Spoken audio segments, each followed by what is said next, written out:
national policy, consumer protection and welfare policy and implementation plan for Jamaica. I want to add my word of warm welcome to all who have joined us today. This morning's consultation is a pivotal step as we advance our project objective to develop and implement a robust consumer protection and welfare policy for Jamaica. An important aspect of the mandate of this ministry is to develop and promote policies and programs that support consumer protection and welfare. So it's a pillar in much of what we do. This charge is driven by many of our agencies, such as Consumer Affairs Commission, Fair Trading Commission, Bureau of Standards, NCRA, of course with support from our central ministry.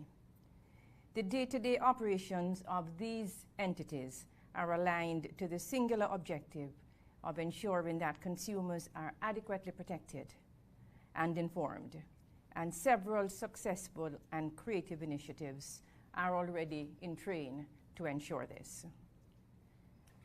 As a ministry, we are committed to a system of continuous improvement. And so this plan, which is being developed to be finalized, will further support and refine the efforts to enhance consumer protection for all Jamaicans. Our expectation is that the deliberations today will allow for a diversity of perspectives and experiences to be brought to play to shape a practical, workable, enhanced policy for consumer protection for Jamaica. And I note that we have 5 working groups that will be working virtually, so we are working in the new way. Right. So many of the persons who are involved in that working groups will be doing so online and are not here with us in the room this morning. But we look forward to the work and the deliberations. Consultation is extremely important as we reach consensus on the way forward. When implemented, this policy will ensure that we expand and enhance consumer protection and the way that we do that work. I am pleased to see the broad range of sectors that I understand will be engaged for this consultation. Your presence indicates that you understand the value of this exercise, and we look forward to meaningful and robust participation in the discussions that will take place this morning.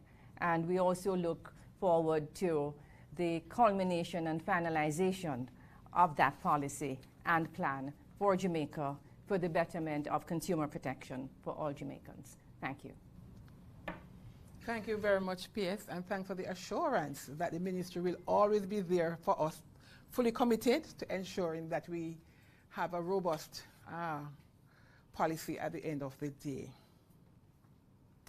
And now we have our State Minister, Dr. the Honorable Norman Dunn. He is very passionate about consumer and consumer issues, and he has always been interested in the work of the Consumer Affairs Commission. Dr. Dunn, thanks so much for allowing your diary to facilitate us this morning, and we now turn over to you for remarks. Thank you very much, Mrs. Dulcie Allen, Chief Executive Officer, Consumer Affairs Commission and Chair of today's proceedings.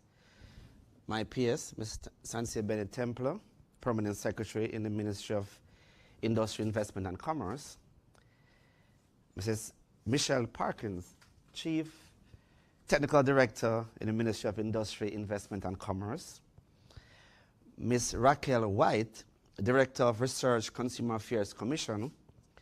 Mr. John Lawrence and Mrs. Beth Baker, consultants for the draft policy and implementation plan.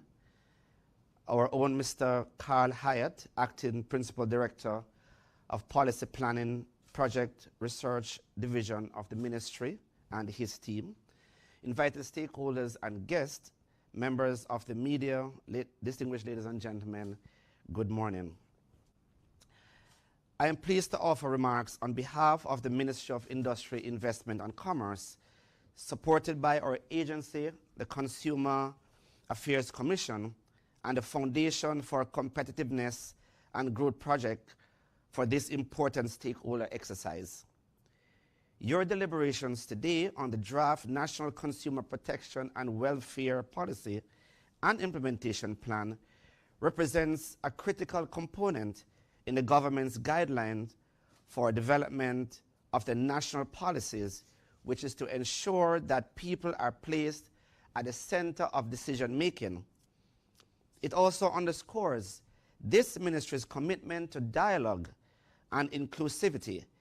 We therefore welcome your participation towards a sound national policy that would enhance Jamaica's standing as a global business destination. The government of Jamaica has always been a forerunner in the development and adoption of policies that seeks to promote consumer safety and well-being.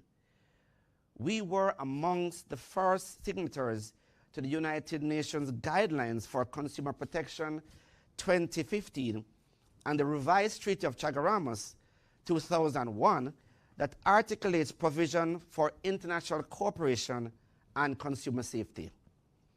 And we continue to take active steps for the implementation of the provision under the revised treaty, particularly Chapter 8 on competition, policy, and consumer protection. Ladies and gentlemen, in a modern economy, it is vital that consumers have access to accurate and unbiased information about the products and services that they purchase. Consumer protection policies, laws, and regulations are linchpins to consumers' protection and welfare.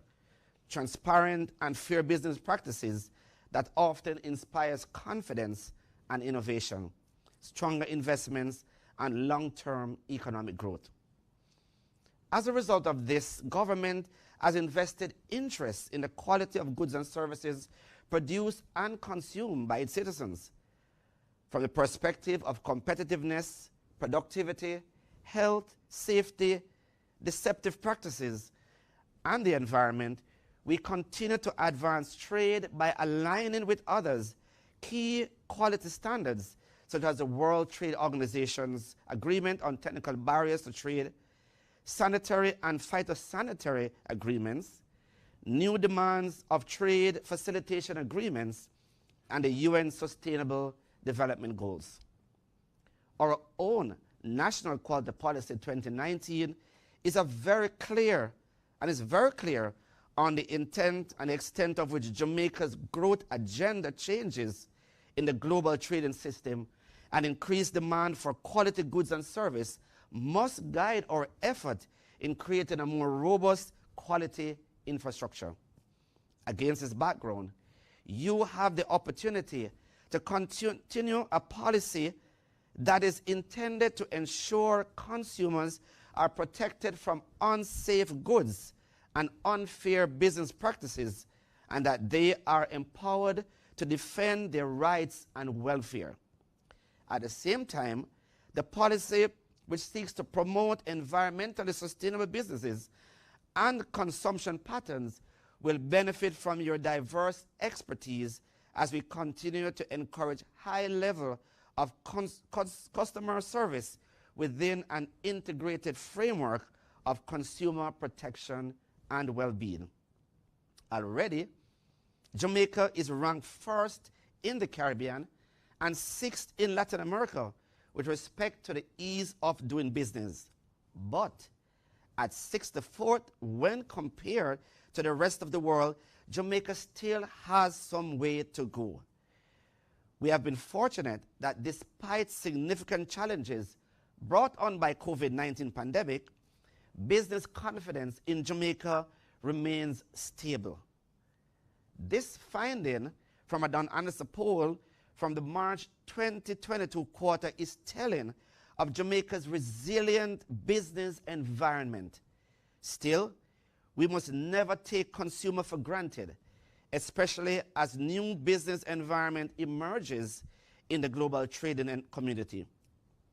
Consumers are the largest economic group and continue to play a vital role in our economy, for which government must be deliberate in ensuring adequate safeguards and support for their benefit. An independent assessment of Jamaica's consumer protection framework conducted in 2009 and 2022 revealed a lack of adequate preventative legislation to safeguard consumer from potentially harmful B2C dynamics. It is disclosed that there was limited cooperation amongst multiple agencies engaged in consumer complaint handling, and that there was an imbalanced focus on policy on economic concern, such as how the marketplace functions, with less focus on social policy considerations, such as compensation for damages resulting from product-related accidents.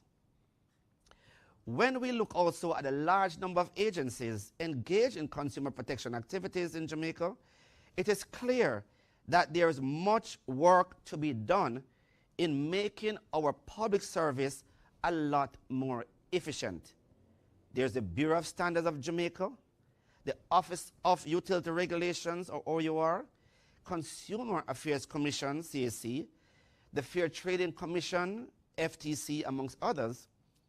For our part, we're looking at the landscape of agencies and departments in our ministry to see to what extent efforts can be made to limit effort duplication while increasing output.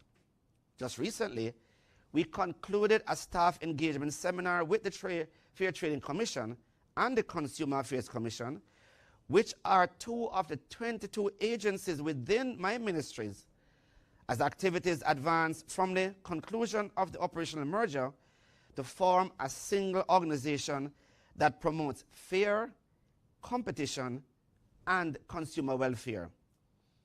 Such strategic decisions are reflected in global public sector best practices and are particularly evident amongst countries such as Singapore, New Zealand, and Norway, that are amongst the highest rated countries in the world on the Global Public Services Index.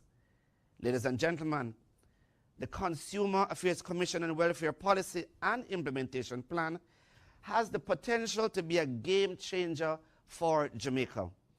I am grateful that today our team gets the benefit from your industry expertise and insight. As we move through the different stages towards implementation, we will continue to leverage synergies for a strong and sustainable structure that will maximize the efficient use of resources for the protection, empowerment, and safeguard of our consumers' well-being. We welcome your feedback and anticipate a frank and open discussion, which we are confident will ultimately inform a comprehensive and practical policy to strengthen our existing framework. Ladies and gentlemen, thank you. Good morning. Okay, thank you ever so much, Minister. Thanks for reiterating the importance of the balance between consumer interest and businesses. And of course, the government is right there in the middle to ensure that this balance is realized on a daily basis. Thanks, Minister. And we know you're always in our corner as it relates to consumer and consumer issues. Now, we have two individuals, or consultants, who have been working with us since January of this year. And at this time, we're going to be inviting Mr. John Lawrence and Ms. Beth Baker just to give us an overview of the draft policy and policy plan that we have been working on since January. So, John, Beth, over to you.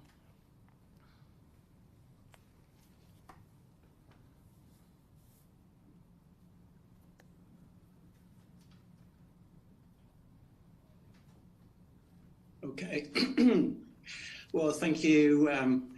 Thank you very much, Madam Chairman, and thank you to all our distinguished hosts and participants. And as you said, Madam Chairman, I was particularly struck by the words of the Minister, who made that important link between economic development and consumer protection. I know that Beth and myself would fully endorse that, and also the point that the Minister was making about the importance of efficiency of public services, and these are two very much important themes that that we've been thinking about as we've helped work with you in the development of this consumer protection and welfare policy and plan. So let me just say one or two things, first of all, by way of introduction. So my colleague Beth and myself, we're going to help set the scene. Both of us have got a consumer protection background. Obviously, we're UK citizens. That's where we, started our work in the consumer protection field. But we've worked in many other countries around the world, and including many CARICOM countries. And we've very much been working with colleagues in Jamaica to help develop this consumer protection and welfare policy and plan. So we'll be looking at this in more detail and obviously be hearing more information about how the breakout sessions will work. But the importance of the breakout sessions is that what everybody's looking to do is improve the policy and the plan still further. So in some respects, this is still a work in progress. And we're here to set the scene for that later work. What I would emphasize, perhaps, is that this is very much your policy and plan. Beth and I, as consultants, have been working with colleagues from many different ministries and agencies and organisations to help facilitate the development of the plan. But I would say that our role has been very much around bringing, if you like, that broader external perspective, that experience from elsewhere, providing challenges, providing a different way of looking at things and thinking about things. But ultimately, it's very much about this being Jamaica's policy and plan, and it's your priorities which we've helped to identify and which we will be looking at later in the breakout rooms. So the policy and plan is very much based on a solid foundation of hard evidence. And the way that we're going to do this is I will look at the situation analysis, which is very much about thinking about, what is the evidence on which the policy and the plan itself is based. And then Beth will be taking you through the policy and the plan and looking at the key elements of it. Perhaps one thing I'll say just before I start on a few more details about the situation analysis is that what is important about this policy and plan is that it's very much the policy and the plan for consumer protection as a function in your country. So in other words, it is not designed to be a policy and a plan for an individual ministry or agency or department. It is a policy and a plan for the function of consumer protection. And I think that's a really critical point to make clear. So in carrying out the situation analysis on your behalf, we wanted to understand the current consumer protection context from a variety of different perspectives. Perhaps most critically were the concerns of consumers.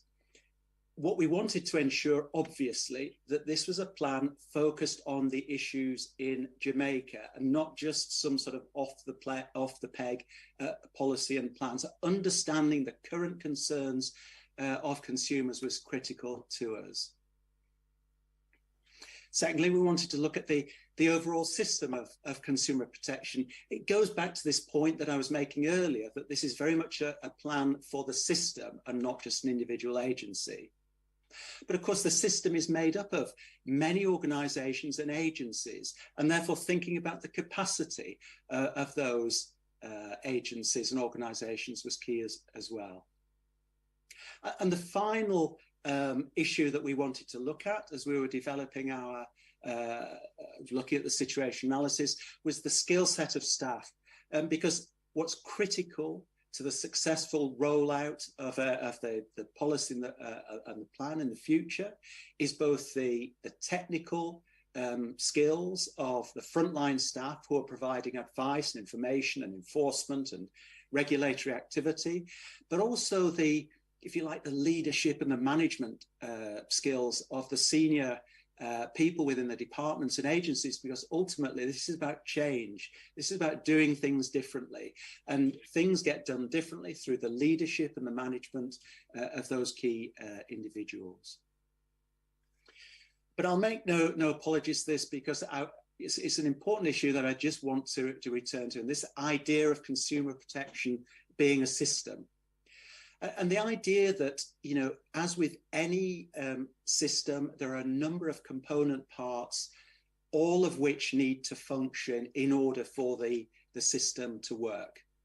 And this slide could be much more complicated than this if you wanted to make it so.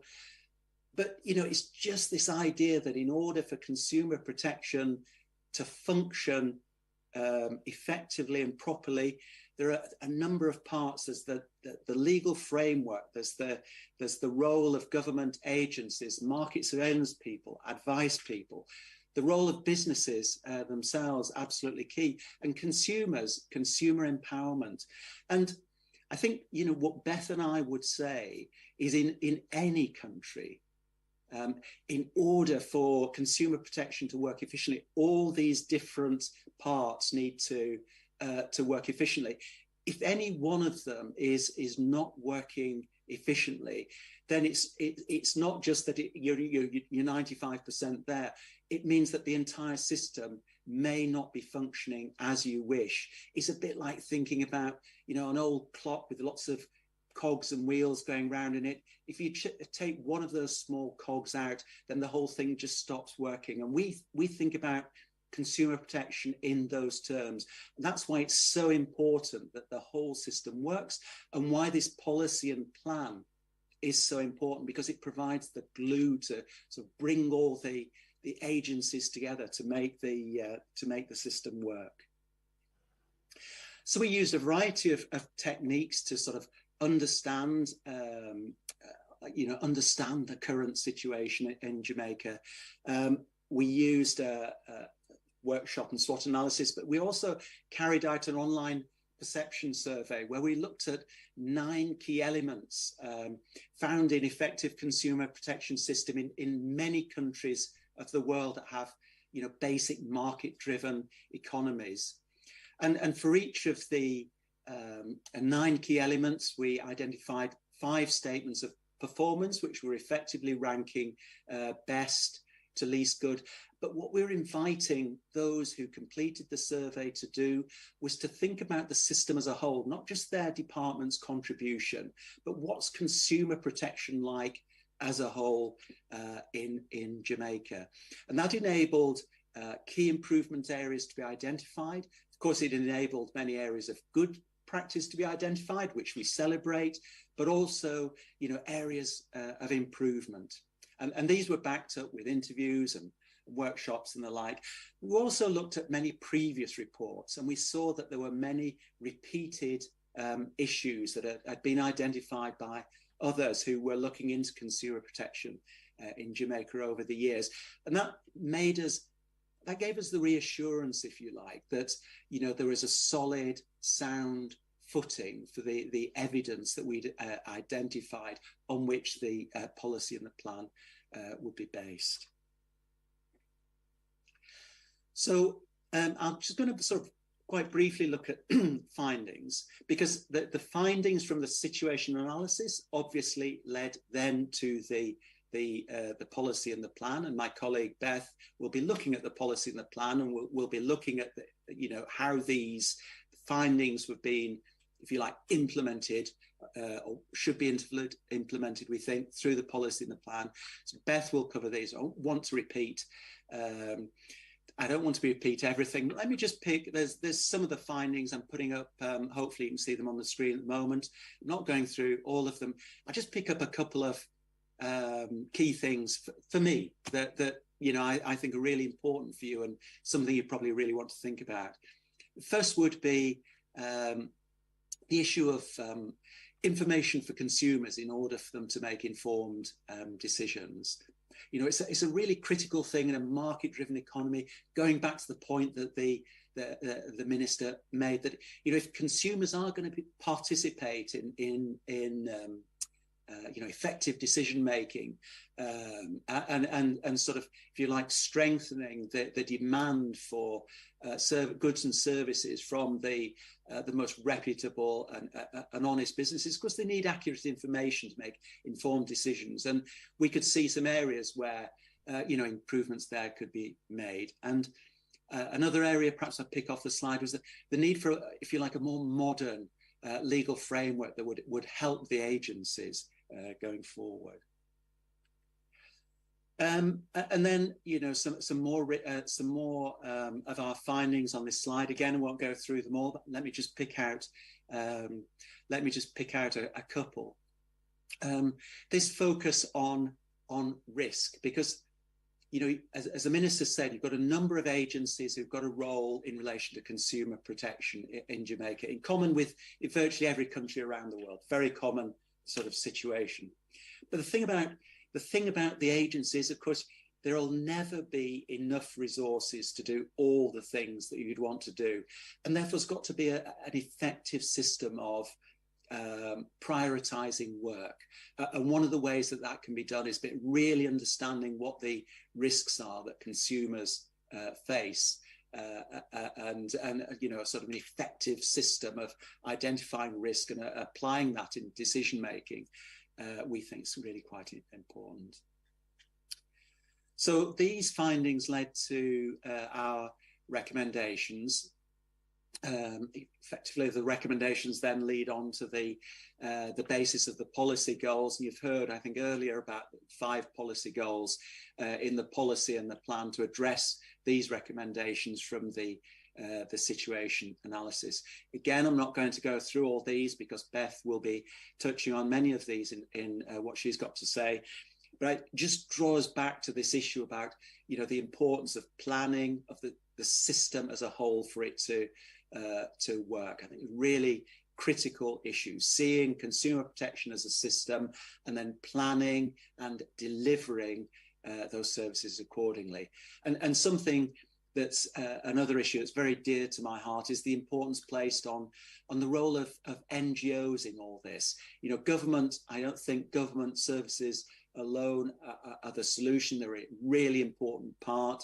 The role of the business community, the role of consumer NGOs, the role of others, many other actors in this system. We find those very important. And I think the situation analysis identified that and has led to some of, how we think the policy goals should be addressed in the policy and the plan.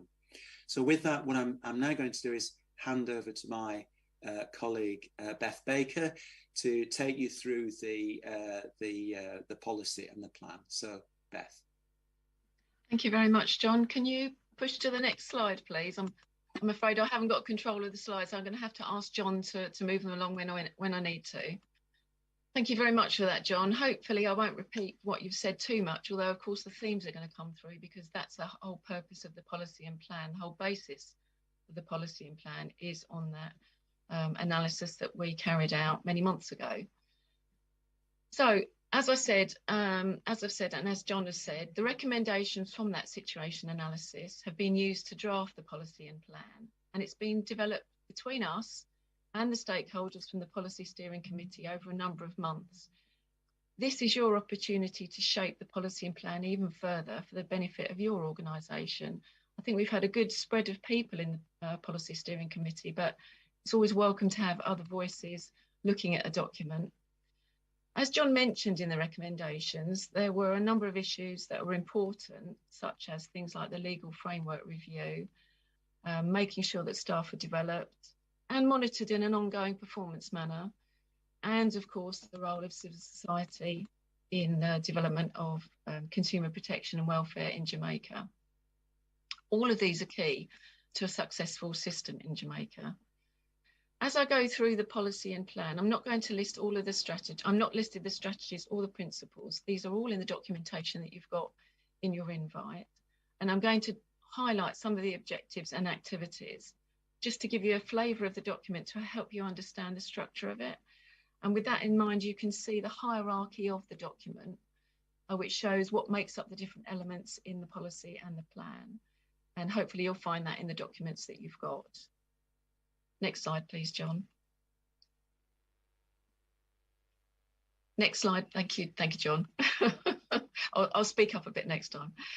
To start the process, obviously, it was important to agree a vision and a mission. The vision being, what will success look like in the future for consumer protection and welfare in Jamaica? And a mission which indicates the core values and the purpose for those that will help deliver the policy and plan. And we've worked a number of months on these. They've gone through several versions. And I'm hoping this is one that our colleagues today will agree with and feel is appropriate for Jamaica in the current environment. These are at the top of that hierarchy document that I had on the previous slide. Next slide, please, John. So, as we mentioned, there is a structure, a hierarchy in terms of the policy and plan. And probably one of the most fundamental aspects are the goals that are included. These are the broad targets for in achieving the vision, reflecting the recommendations in the situation analysis that John has discussed earlier. And these are going to form the basis of the workshop. So you've got 5 workshops and 5 goals. So it'd be interesting to see the reports at the end of this, because it will give you an opportunity to focus on those goals. And I will read these out because I think they are important in today's context. So there's an integrated framework. That's one of the first goals, that there is an integrated framework that promotes consumer protection and welfare. This is the basis of the policy and plan, with coordination between all of the organisations that deliver consumer protection and welfare in Jamaica. The second goal is about consumer empowerment. It's about making sure that consumers are able to defend their rights and welfare through access to information. Consumer protection and welfare isn't just about enforcement, it's about enabling consumers to be able to help themselves and defend their own rights. And this is one of the 5 goals that we think are important. When I say we, I mean the whole of the Policy Steering Committee and their colleagues that have been working on this. The third goal relates to protection of unsafe goods and unfair business practices for consumers. This is crucial in consumer protection. Whilst it's important to give consumers the ability to defend their rights, they can't always solve their own problems. They need the help of other organisations, and that might be either government or civil society. The fourth goal is around environmentally sustainable practices. As with most other countries, this is becoming increasingly important, and we have to consider this in all of our work nowadays, and that's why it's been included in the document. And finally, and also importantly, it's important that there is a business environment that facilitates high-level customer services to all consumers. I think compliance by businesses creates a fair environment for consumers and for businesses who wish to trade fairly. Next slide, please, John. So looking at the policy goals one by one, I've listed a couple of the objectives that come under this policy goal. As I said before, this isn't a comprehensive presentation because there was too much to discuss in the short time that we've got. But hopefully this will give you a flavour of the document overall before you see it, before you have the opportunity to read it in your groups. The first one is about cooperation. The first objective I've mentioned is about cooperation and collaboration and resolving issues between the organisations involved in consumer protection. And the second objective relates to the development of staff. John mentioned earlier how important it is to have people that are skillful and knowledgeable when advising consumers and businesses. And we feel this is one of the important objectives. Next slide, please, John. So under this policy goal, as with all of them, there are a number of activities. I've only listed a few again because there's a lot of work to do. You'll see that in the plan when you look at it in your groups. I've tried to pull out some of the ones that I think are particularly important. Particularly under this policy goal, it's the creation of the Consumer Protection and Welfare Council with 4 working groups to support its activities. So this should give an opportunity for all stakeholders to have a role in consumer protection and welfare in Jamaica in the future. Next slide, please, John. This is policy goal 2. This is about empowerment of consumers. This is about enabling consumers to understand their rights and be confident in obtaining their rights with businesses. And it's intended to reflect the needs of all consumers.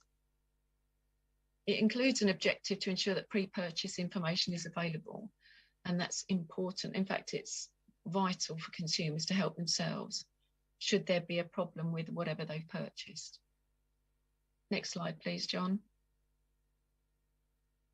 So as I said, with each policy goal and each set of objectives, we've got a lot of activities. Again, I've pulled a few out to highlight, including things about reviewing consumer protection and welfare legislation, as John mentioned earlier, improving consumer education at all levels in schools, important part for consumers of the future to be able to understand their rights, and improving decision-making by consumers, rational decision-making by consumers. The group as a whole feel that consumers will be the engine of growth in the economy. They need the tools to be able to do this, and this is where adequate information should help. Next slide, please, John.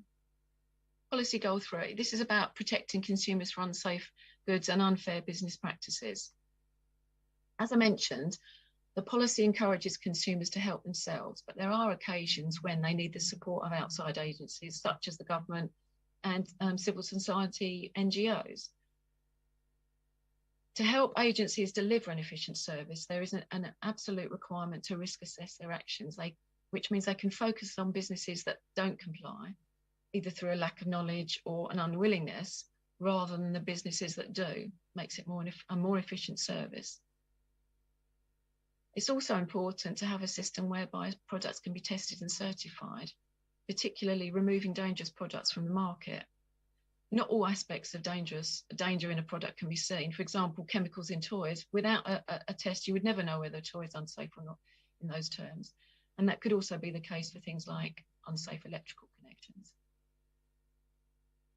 Next slide, please, John. So these are the activities I've pulled out for policy goal 3. Ensuring an enforcement policy exists should give consistency to enforcement and clarity for businesses. I think it's important to show a partnership between protecting consumers whilst making things clear and as straightforward as possible for businesses.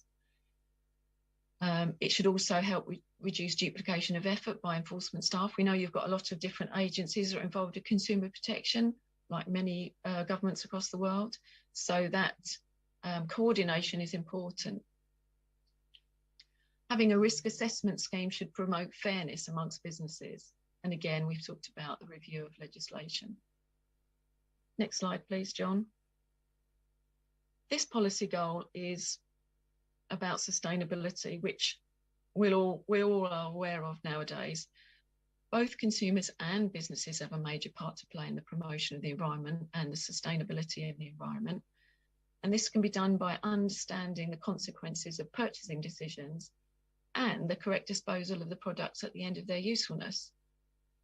So in this policy goal, a review of environmental legislation is included, as is the offer of business awareness raising activities to help businesses improve their footprint in a collaborative manner. Next slide, please, John. Policy goal 4 about sustainability has some very specific activities which would be worth reviewing and looking at in the groups. For example, such as the banning the use of single-use plastics and straws and the method of disposal of goods which could harm the environment. It includes, again, awareness raising activities. Again, we're talking about cooperation and collaboration. And as I said, there's more details in the summary document in your pack. policy goal 5. Next slide, please, John. The last objective, but by no means the least important, is to create a business environment that facilitates high levels of customer service. This is fundamental for fairness across the business community. We feel as a group that businesses that are known to treat consumers fairly should gain a good reputation and be popular in providing goods and services. And it's recognised that there's a balance between the regulation of businesses whilst not imposing too many burdens. Next slide, please, John. Again, I've listed a number of activities there and you can look at them once you're in the groups. One important thing is that there is a business education strategy created whilst promoting businesses to resolve complaints themselves, and particularly introducing materials for medium and small businesses to make sure that they can comply as an easier manner as possible. We don't want to make it as difficult, we want to make it as easy as possible. There's also the introduction of codes of practice across different teams, for example, such as an online code of practice. Obviously, we're all shopping nowadays more online, so that's one of the issues that needs to be looked at. Next slide, please, John. So that's some of the detail of the policy and plan.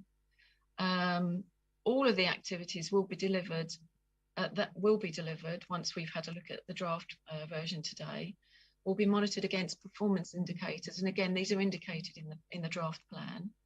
And we feel it's important to make sure that responsibility is allocated and timeframes are given. Of course, this is a long-term project for Jamaica, but it's one that we feel is achievable through cooperation and good communication. Next slide, please, John. So that's the end of my presentation. Thank you very much for your attention and indeed for participating today. I know it's not as straightforward as turning up into a nice room and seeing lots of people and enjoying lunch with your colleagues. So it's really welcome to see so many people attending today. Once you get into your groups, John and I will rove around in the background, hopefully moving between groups if we can organise the technology properly as you discuss the documents. So we won't be interfering, we'll be just listening in. So don't be alarmed if you see us pop up in your group. We're not there to spy, we're there just to participate in a distant manner. So thank you very much for your attention and your participation. I'd like to pass you over to Mrs. Allen, who I believe is going to take you through the instructions for the breakout groups. Okay. Thank you. Thank you very much, John and Beth, for that comprehensive overview of the draft policy. We are going to be breaking out now into groups, but let me first say thanks to all the persons who participated in our opening ceremony. We want to thank our minister who had to slip away a little, our permanent secretary, our CTD, and we also want to thank John and Beth for having given us that overview. Also our Director of Research, Raquel White, for the prayers. Thank you also, the ministry, and our staff at the Consumer Affairs Commission for putting this together, this opening ceremony together. And a big, big thank you to the GIS, who they have facilitated the streaming. Thank you for attending, all the participants who are online. And as Beth said just now, it would be nice if we could have a room with everybody and we break out, but this is where we are now, we're in the virtual space, and we thank you for coming and thank you for being a part of it. You know, you would have heard all the things that we need to go through today. It's working time. We're going to be breaking now into the working groups, and we're running a little behind, but we ask and we crave your indulgence as we go out. We have 5 working groups, and you'll be placed in different rooms based on your interest. We ask that you rename yourselves on the Zoom platform. Just put the name of the organization that you are representing so that we can properly assign you to the right room. So we ask that you do that now, and we have an hour and a half in which to have this discussion, to go through lots of work to do, and we ask that persons keep the comments as concise and as crisp as possible because we have lots of work to do. But we really need your input. We want you to participate fully. And after we are through with these hour and a half that you will get for the discussion, and then we will have facilitators in each room.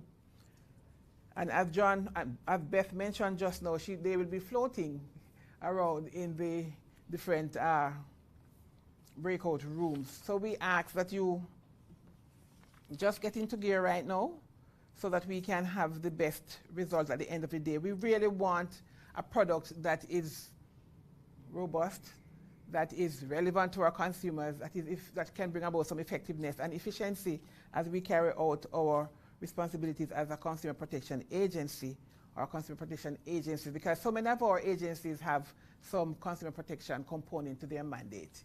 So we want to see how best we can work together. So we break for lunch at about 12:30, thereabout. Well, about 1 o'clock, sorry, 1 o'clock, because we're running a little behind. 1 o'clock, and we ask that you remain with us, please. We're not a sacrifice, but we're asking that you remain with us for the entire session.